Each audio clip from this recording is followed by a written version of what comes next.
पंतप्रधान पदाबाबत उद्धव ठाकरे यांनी एक सूचक वक्तव्य केलंय। मराठी माणूस पंतप्रधान होत असेल तर काय चूक आहे असा प्रश्न करत उद्धव ठाकरेंनी आपली भूमिका मांडली आहे। गद्दार सोडून कोणीही पंतप्रधान व्हावा असं सूचक विधान ठाकरेंनी केलंय। कोणी मराठी माणूस पंतप्रधान व्हावा गद्दार सोडून, मला देवेंद्र फडणवीसांची मनापासून काळजी वाटते। म्हणजे हे उगाचच कोणाला वरवरचं वाटेल असं नाहीये। एखादा महाराष्ट्रातला माणूस पंतप्रधान पदाचं स्वप्न पाहत असेल तर त्याच्यामध्ये गैर काही नाहीये की नितीन गडकरींचं नाव तसं घेतलं जात होतं। आता देवेंद्र फडणवीस एक चांगला चेहरा म्हणून सगळ्यांसमोर दिसतोय।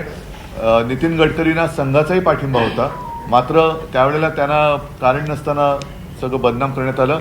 आता सुद्धा मला असं वाटतं की देवेंद्र फडणवीसांना संघाचा पाठिंबा आहे असं माझ्या कानावर आलं, आणि असा पाठिंबा, संघाचा पाठिंबा असलेला माणूस त्या रेसमध्ये येऊच नाही म्हणून हे सगळं कारस्थान चाललं की काय। आणि त्याच्यामध्ये शहासेना आणि एसएनसी काम करतात की काय, की त्यांची सुपारी घेऊन, कारण त्यांना ती सवय असेल कदाचित, तर ती एक शक्यता नाकारता येत नाही।